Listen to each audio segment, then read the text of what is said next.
Say it now. Say the obvious prediction right now. The Stars are going to win the Stanley Cup.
Let's go!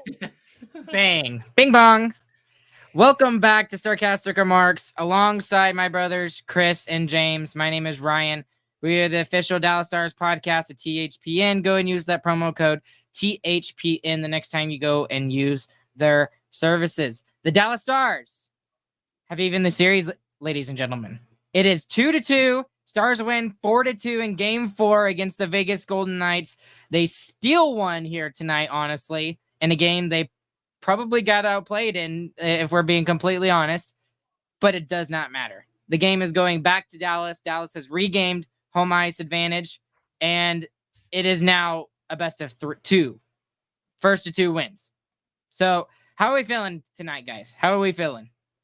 Yeah, great game from the Stars. I mean, both teams have kind of done it now. They won a game where they probably were outplayed, but it was definitely close. The Stars outplayed them in the second period and cashed in big time late in the second period there, and that's the bigger deal. Vegas was dominating the first period, couldn't cash in, and then the Stars locked it down in the third. Yeah, Vegas had the majority of the chances. It was in the Stars zone the whole time, but the Stars locked it down. That is the best defensive period we've probably seen from the Stars this season right there. So yeah, you stole it a little bit, but I mean, that's a great game. That's a great playoff road game from the Stars right there. That's exactly what you want. Really, where they stole the game is the first period. We were extremely lucky to get out of that first period 1-1. After that, I thought the Stars played a great game, but that first period, pure luck. Yep. Well, and a great shot by the daddy. I mean, that's like the new spot for us to do, right? It's like we just have to shoot for the ear hole of Logan Thompson. It seems to be the only way that we can score on him. It feels like he's always dropping early. Yeah, that's true. That's true. I would like to point out this comment. Thank you, Ardell. I didn't even have to go and look for it. I don't believe this team is done, by the way. Mark my words and come after me if I'm wrong, but Dallas is going to win Game 3 and 4. What did I say, guys? What did I say? I had my own James Stradamus moment there. It was excellent. That. I know. We're going to have to clip that now, too. Exactly. Man, this countdown video is just going to keep getting longer if we keep doing it, getting it right. Anyways, biggest things for tonight, guys. We'll just jump from topic to topic as we go, but it finally felt like the bounces and the hockey gods were not 100% against the Dallas Stars tonight. In game one, in game two, in game three, that took every ounce of our being to win that game. It felt like every single thing went in for the Vegas Golden Knights. Tonight, that's not the case. Yep. Yeah, I mean, it felt pretty even overall. I think the Stars got a couple of extra calls, but that was more due to Vegas being stupid and just making dumb plays and just handing power plays to the Stars. And that's really what got us back in this game. Those 2 back-to-back cross-checking penalties for no reason from Vegas bring the Stars back. And then obviously the bounce off Delhi, but the fourth line was buzzing on that shift. One had to go in. That was right after Thompson made 3 huge ones. So, yeah, maybe a little bit. I'll say the bounces were even. I wouldn't say the Stars got lucky bounces this game, but they were finally even. And a lot of the calls, I would say, Chris, is more due to the Stars being disciplined. I mean, that early high stick was really the only one. And then we took one at the end of the game, which felt like he kind of had to take. And that was honestly a great one to take. So it was fairly disciplined. There were a couple of missed trips on both sides and interferences on both sides, but some cross checks. Cross checks. I mean, they called 2 cross checks against the Golden Knights, and there were still more that they missed. But the Stars were sneakier tonight, that's for sure. I think this game especially falls under the category of the good teams always find a way to win. And this was something that we didn't see in the regular season, especially at the beginning of the regular season, where we would have a chance to win a game, even though we didn't deserve to even be in the game or whatever, and we would still find a way to lose. Tonight, again, we did not play our best. We got a goal there in the first period. We did not deserve to be tied going into the first intermission, but we were. We didn't deserve to be up a goal, in my opinion, in the second period. And we disagree. Okay. Very disagree. Go watch the second period again. Well, but still, the fact that the Stars were able to do what Vegas couldn't do in game 3 and steal a game is huge.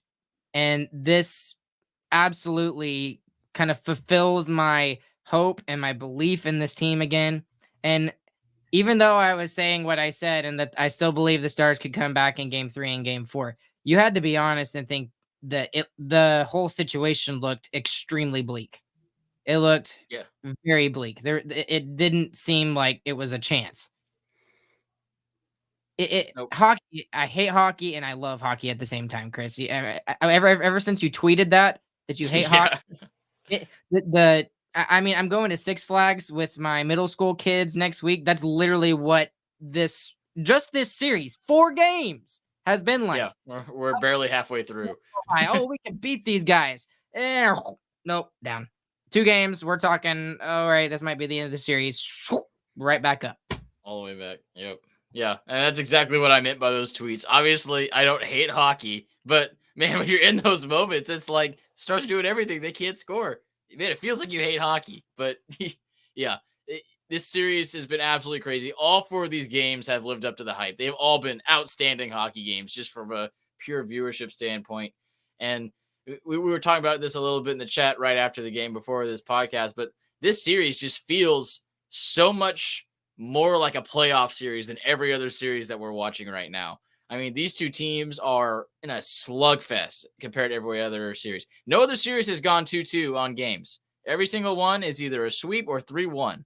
And it's because one team has definitely been better in each of those series. This one is a dogfight. And, man, it's been so fun to watch. But, man, I wish this was the conference finals and not round 1. Right. That's exactly something I was going to bring up. I think it was Casey that said in our little group chat that this doesn't feel like the first round. This feels like a giant series that we should be seeing, 3 rounds into the playoffs, which really sucks. This is fantastic. Absolutely fantastic. But it sucks, but it's fantastic. Yes, it sucks, but it's fantastic. let's jump from one topic to this topic, and we'll kind of jump from player to player a little bit. We have to do it again. We have to do it again. It's Wyatt Johnston. It's Wyatt Johnston's world, and we're living in it. The quote of the night belongs to Razor, as it always does. Wyatt Johnston has been more golden in Vegas than the Golden Knights. That says it all right there in 2 games. Yeah, 3 of the 7 goals belong to Wyatt Johnston. He has been by far the best player on the ice. Even when Jack Eichel looks the way he does, Johnston's still outplaying him. It is insane what this guy is doing, and he is 20 years old. I mean, this is insanity what he's doing right now. He's doing it every way too. He's showing off skill with stick handling, showing off his shot in the last blocking on shots. The overtime goal. He's blocking shots. He's playing on the penalty kill, and he's sopping up some juicy rebounds by being in the right place at the right time with good positioning. I mean, he's scoring every single way right now. Yeah, and it's not for lack of shooting either. The dude has 20 shots through 4 games. That's insane. He has as many shots as he's been years alive so far, and we're only 4 games into this series. But that's exactly what you have to do. Honestly, when you know that you're hot right now, which he is, it's not going to last forever. Drill into it. That's exactly what he's doing. He's doing it right. And you saw that from the odd man rush him and Sagan had going the other way. He had a chance to hand it off to Sagan. Probably would have been the right play. Nope. Holding on to it. I'm going to shoot the dang puck. That's exactly what he's got to do. And it's crazy that a guy 20 years old can recognize that and take control of the series the way that he has in these past 2 games. It's really incredible. And one of the things that I love about him is he's a great player, but he's an even better person. And the way that he holds himself up, the way that he plays, he doesn't look or act like a 20-year-old. And that's probably one of the reasons why he made the roster at such a young age. He plays like a veteran. He's a second-year sophomore player, and he's playing like a veteran at this point. And he's playing at the most critical moments in the game. Even when they're up 4-2, they've already scored the empty net goal. What is he doing?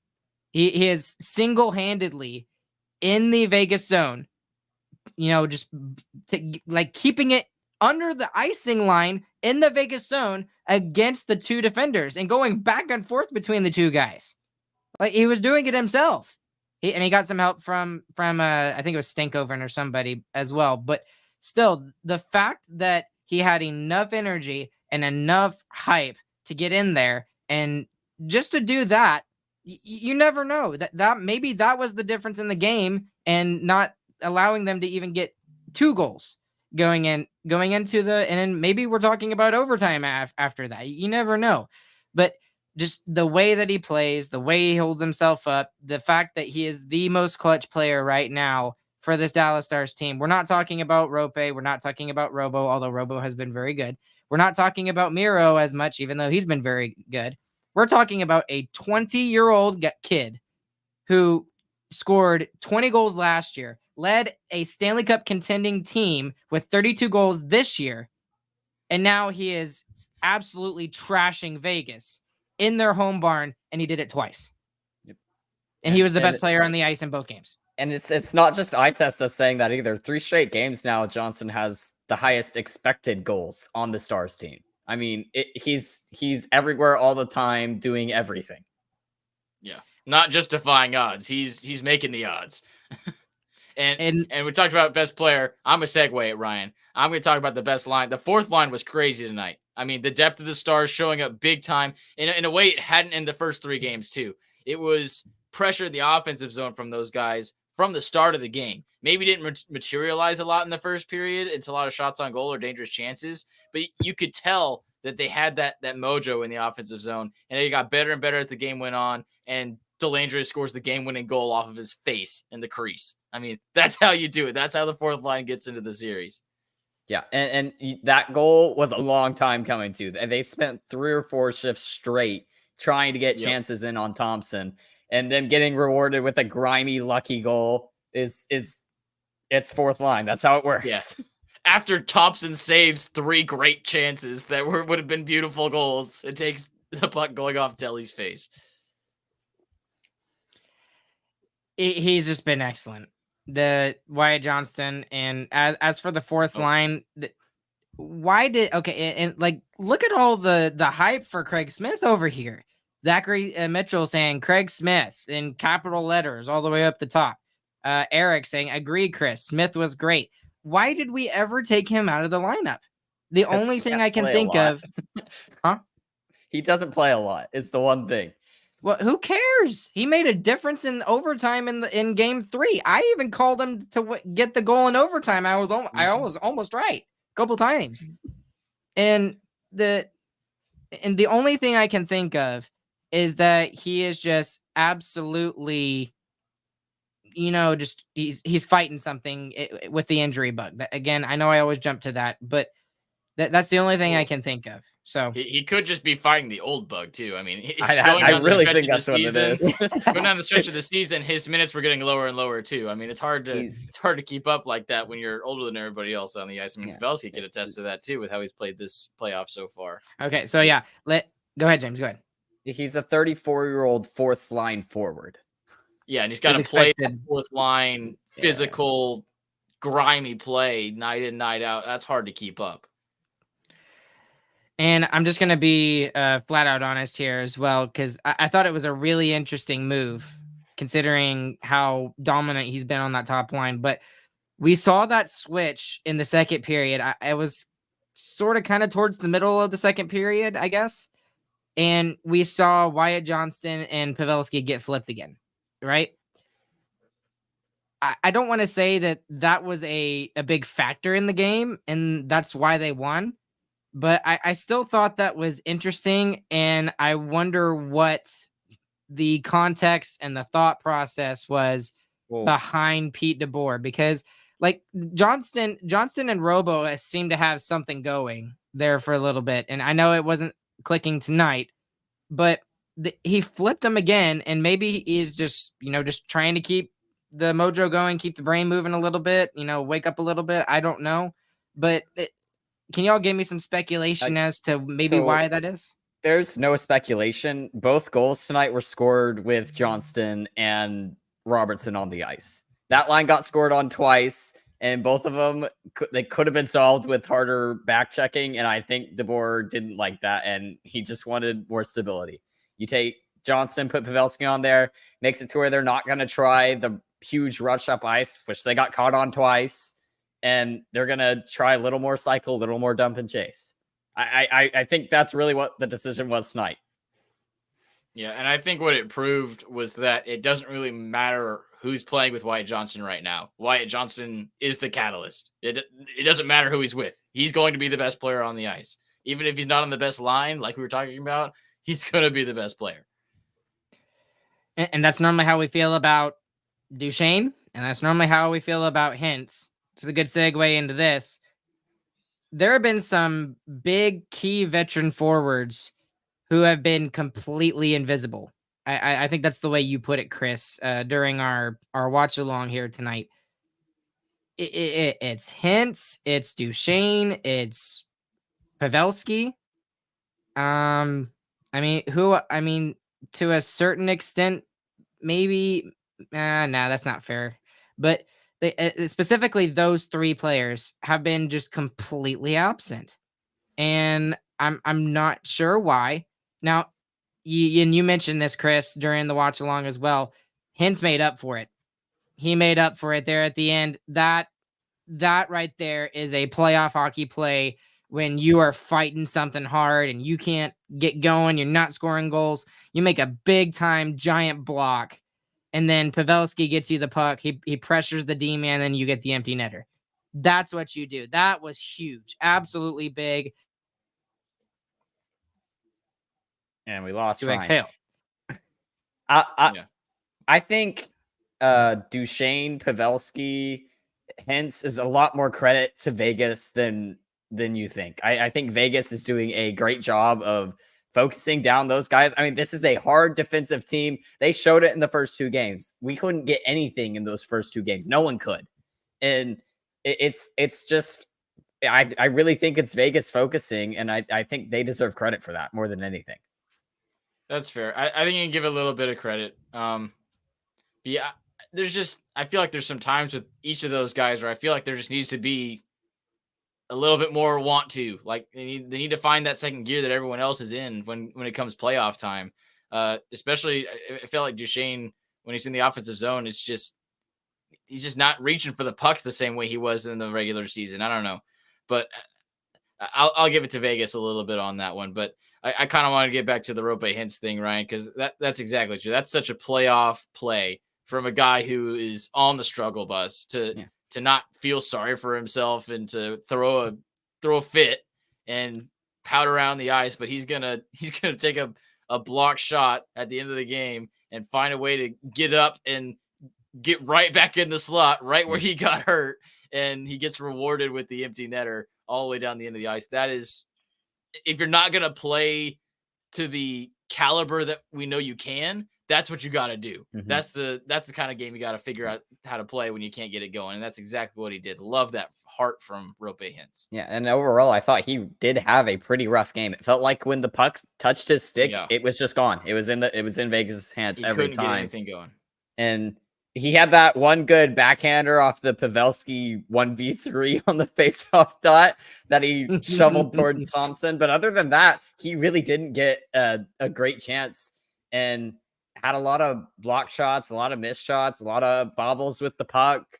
But the play at the end of the game, when we need him to be there, and that hit him on the back of the arm, by the way, that's going to be a massive bruise. At least if we're lucky. But that play is something that you need from your best players when they're struggling. Yep. You got to figure out other ways to help. And that's exactly what he did. Fair enough.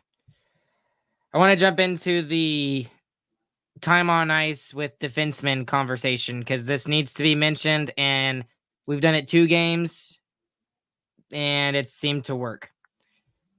He plays even less tonight, Nils Lundkvist does. He gets half. He played 3 shifts the entire game. Here's your breakdown when it comes to time on ice for all your defensemen. Heiskanen, 28.5. Harley, 23-21, who very quietly, I think, probably had one of his best games that we've seen him in a Stars uniform. Tanev, 22.04. Lindell, 21.36. Ryan Suter, 18.39. Again, he has been secretly very good. Nils Lundkvist, 1 minute and 9 seconds. He was literally on the ice only to give the top 5 guys a breather. Is this a recipe for success moving forward, or does this need to change in order for the Stars to continue being successful against this team? I mean, you're just waiting until Hakanpää comes back is all you're doing, and you're probably not going to see him till next series if we get there. My problem is I'm upset when Lundkvist isn't given a chance. He's given a chance at the beginning of all of these games. His 3 shifts were at the beginning of the game, and he screwed up twice on every single in one. 3 shifts. Like, he's doing it to himself. I mean, his confidence is obviously shot when you're getting benched for full games like that. But, man, it really sucks to see the collapse of Nils Lundkvist, I guess. Yeah. And I think this is more a strategy against Vegas because the Stars can't give the Vegas Golden Knights an inch because they score every single time. And I mean, the perfect example for that was we had 1 offensive blue line turnover tonight and they scored on it. That's true. They scored on it. We had a single one, Rope Hintz, turn it over on the offensive blue line and they scored on it. Yeah, and that's exactly right, James. I mean, this series is so tight. Like I said earlier, no other series is being played like this, but the Stars and the Knights are. And Lundkvist has shown time and again throughout this year, and even at the beginning of each game when he's given a chance, that he can't match this style of play. Yeah, I mean, he's playing himself out of the series. Okay, so one thing we did talk about, Chris, was a bit of surprise in the lineup, in the fact that there was no lineup changes. Not so much on the forward side, because the forwards seem to play really well, even though we have 2 really key guys for this team in Mason Marchment and Roddick Fox not being in the lineup. But this goes into the Nils Lundkvist conversation. We were a little bit surprised that he was still in the lineup and Derek Pouliot was not. Because if you're looking at difference in guys. These two guys could not be any more different. Nils Lundqvist and Derek Pouliot. Derek Pouliot is definitely a defensive defenseman first. Nils Lundqvist is on the offensive side. Nils is a young guy. Pouliot is not. He is very much a veteran in this league. I think he's 31 or 32. And then I think the one thing that may be keeping Nils in the lineup, maybe, is the fact that he's right-handed and Pouliot is left. Well, it I doesn't think matter that's if he's not playing. Who but cares see, what his that's what I'm handedness is if saying. he's not playing. Right. Maybe that's the only thing keeping him in because for the 3 shifts he plays in the game, that's what he's being allowed to do. I don't know. But James, I want to get your thoughts on that because were you surprised that there were no lineup changes, at least on the defensive side? A little bit, but I think even if we have Pouliot in, with how last game went playing 5 defensemen, it worked. The whole game, all defensemen were able to keep up. It didn't look like they were slow. Do it again. I mean, and that's exactly what he did. He saw Lundqvist was still doing stupid mistakes, letting people around him, and they just played with 5. You get to have every other good defenseman out there for another 3 minutes, and they've all been playing equally good, by the way. I mean, all 5 of those dudes have been fantastic the last 2 games. And I really think that's more what it comes down to. You have 5 amazing defensemen, all could probably play 20 minutes a night, and that can take up all the time. You don't need the 5th one. Take out your link. Take out the weakest link. Goodbye. Here's an interesting... sorry, Chris, did you have anything to add to that? No, sorry. Okay. And here's an interesting thought, or 2 thoughts here. Joe Baker, I say play Bork over Nils. 13 forwards and 5D is better than 12 forwards and 5D. But then Zach points out the biggest thing, only issue is if you get a D injury playing 13-5, that is huge. That would be monstrous if that happened. And that's probably the only reason why Nils Lundqvist is in the lineup. Well, the other thing I'll say about that is that the synergy between the lines is really good right now, and having a 13th forward in there can break that up. It can. I mean, that's what it felt like was the problem with our 4-on-4 play last game. I mean, it broke up the full lines, and it just felt like they didn't know where they were standing. All right, let's talk about one more guy because he deserves a bunch of praise. Jay Gottinger. Jay Gottinger has slammed the door in the last 2 games. He has been fantastic. And the Stars played well in front of him in the 3rd period, especially. We were hoping they wouldn't turtle, which at least at the beginning of the period, they definitely turtled. But then they were able to get some counterattacks in there, I guess you could say, and get at least some shots in there. At one point, it was 5-0 in shots, and it was like almost 10 minutes into the 3rd period. And it wouldn't end that way. It would be 14-7 in the 3rd in favor of Vegas, but still. But anyways, Andre has been excellent, and he deserves all the accolades coming to him tonight and in game 3 as well, especially late in the 3rd and in overtime in the 3rd game. Yeah, for sure. And you talk about how the heck were we tie at the end of that 1st period. Go back and find some of those massive saves from Jake Ottinger, 4 or 5 huge ones in that 1st period. And then in the 3rd, even, it's not like they had no chances. They had 3 solid chances to score that Otter was able to lock down, and even some just stuff in front of the net that he was able to peek around and find. I mean, there was one shot that Vegas had that he didn't have eyes on. And other than that, he was able to fight through all the traffic in front and find a way to get eyes on the puck and be in the right position. So he's played absolutely fantastic. He loves playing on the road. He loves playing the villain. It seems like we got Villain Otter back. Let's change all the colors in the AAC to gold, I guess, and trick him into thinking that he's back in Vegas. Yeah, this is far and away I think this is the only game that he won the goalie duel. Even last game, he played great in the final bit of it, but it wasn't even close still. This game, he beat Thompson. I mean, it was clear cut. He beat Thompson. And that was the first time he's done it. And we really needed it because Vegas came out and they were really strong, like we expected them to be.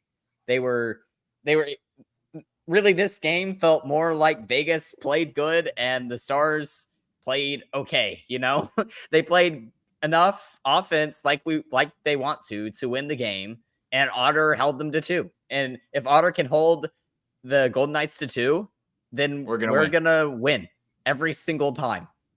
Unless we just disappear offensively, which isn't happening anymore. We're gonna win. All right. One more side tangent, and we're gonna do biggest winner, biggest loser. So be ready for that. The 2 big hits to start the game, that was awesome. I loved it. McNabb and Jamie Benn. Oh man, fantastic. I love the 2 hits. And then at that point, I thought it was gonna be like, oh, okay, it's gonna be one of those games, and then it wasn't for the rest of it after that. So it was kind of weird.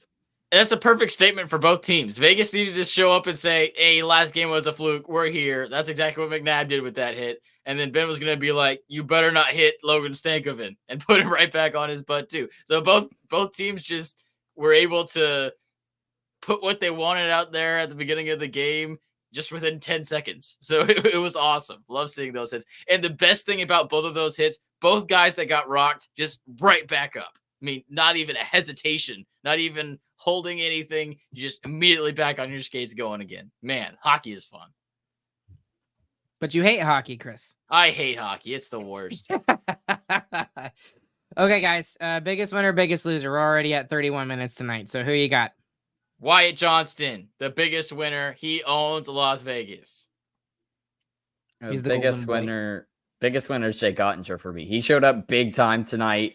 We really needed him to be big, and he was. Because I feel bad for him, and because y'all took my 2 obvious picks, I'm going to give it to Rope Hintz, the big block there at the end, and the empty net goal. Maybe that can get him going. I hope that can get him going, but that was such a big play. I mean, you look at those defining moments in a series or in a playoff run, and we could look back. I mean, like, how many people remember when we were down 2-1 to Calgary? Who got us the game-tying goal in Game 4, and we eventually went to go on to win Game 4? Joe Pavelski. Everyone's going to remember that goal. That was a defining moment in that 2020 Cup run. That block by Rope Hintz could be that Pavelski moment for this, at least for the short term. So I'll give it to him for now. So, biggest loser. Pietrangelo, you loser. He drugged the Stars out from the grave in that second period with the dumbest cross check. I mean, that was even dumber than Delandria's in the first 5 minutes. And then just totally blows the exit to give us the third. I mean, shocking to have both the goals in the second period come from Pietrangelo.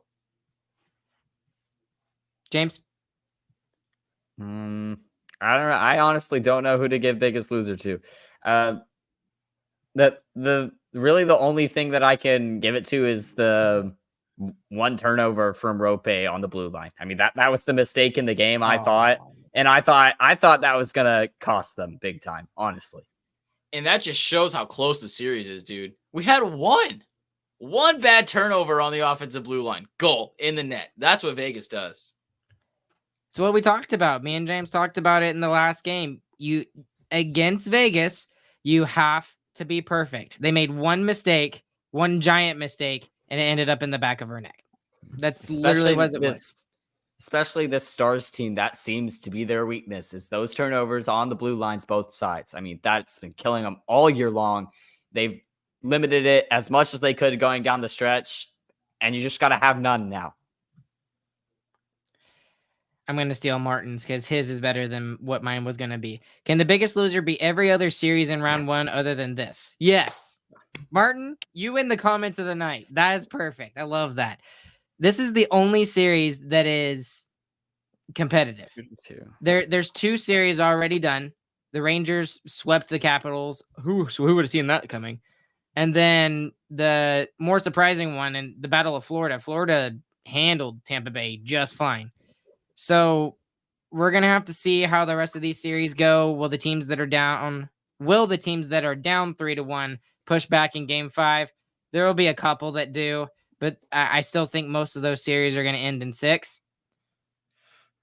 I'm hoping this ends in 6, guys, but I don't see it ending in 6. I mean, this is going to go 7. I'm going to push back. The Stars have all the momentum going back into Dallas, and we know how good they are in game 5s and 6. I mean, they dominated those last year. They struggled at the beginning of each series, and then once they figured it out, man, did they figure it out. It seems like the Stars might have figured it out. I mean, I'm not going to count those chickens. I'm not going to say that for sure because we've seen how good this Vegas team and how close every single game has been. But I wouldn't be surprised because the Stars have a history of rolling through game 5 and 6. It's just until they can win at home, there is that smidgen of doubt there in my mind, at least, Chris, because no team has won at home in the series. Nobody has won at home. The only series to do that, talk about the only series going 2-2, the only series where the A team does not win on home ice. So they win on home ice in game 5. I think they win the series, regardless of if they lose game 6. That's just my personal opinion. Wow, hot take. I know. Yeah, it's not really much of a hot take, but yeah, what's the percentage? Like 75% of the teams. It's it's really high. something ridiculous. Yeah. Here's another comment of the night. Our sister Casey. I wish we could stay in Vegas. I mean, at this point, I slightly agree with you. I slightly agree with our sister there. So, okay, I think we're done. Anything else? Man, all the momentum is back in Dallas. Can you imagine how the AAC is going to be rocking for a game 5 after the Stars come back from the depths of hell? It is going to be It's going to be more insane. bonkers than game 1. Even more bonkers than game 1. And it's going to be in prime time. We talked about how big this game was. Obviously it was, but this just gets you back in. This confirmed that the Stars are back in the series. Game 5, that decides who wins it. Everyone talks about how important game 5 is. It is the most important game in any series. We know the percentages, and it's in home ice with a Stars fan base that's going to be fired up and ready to win a hockey game. Man, I like the Stars' chances. I mean, to come all the way back from that, all the momentum in your home building that's going to be going berserk, it's going to be crazy. No other team could have done this, guys. I'm no sorry. other team could have done this. Agreed. Not even the Rangers, not the Tampa Bay Lightning, not the Panthers. Nobody could have done this except for the Stars. And are we biased? Absolutely, we are. But it's true though. The best road team. It feels true. There are stats that back it up. So, okay, guys. Game 5, Wednesday, 6:30. So basically 6:52. Let's be honest. Yeah. And we finally get a legit start time, and it's on Wednesday night. I hate it. I absolutely. It's a win-lose for me. But either way, we're gonna try to be around. I know some of y'all are asking for a Game 5 live stream. I don't know if we can do the first period, maybe like halfway through the second period. We can talk about that afterwards, guys, off air. But man, I love hockey. I hate hockey. This has been the greatest series in the world when it comes to an emotional response from us. And I mean, I'm sure Vegas fans are probably feeling like we did in game 2 right now. I mean, you have to be. You had all the momentum. You lost it all. And now it's going back to Dallas, tied 2-2. This is going to be a fantastic run the rest of the way, guys. All the games have been fantastic, and there's no reason for the rest of them not to be. Yep. By the way, this is the first time we've been live on Instagram. So hi to all of you who have been on Instagram. There have been a couple of y'all on there. But we're going to wrap it up here. StarcasticRemarks.com is the website. Go check it out. Thank you to DraftKings Sportsbook. Use that code THPN the next time you are there. Along with Chris, along with James, my name is Ryan. And as James tries to hold back a yawn, we will catch you guys on the flip side. Hope you guys have a good, fantastic morning, afternoon, evening, whenever you guys are listening. This recording is ending at 12:30 in the morning on Tuesday. Chris? That dragon is tiny. GG, boys.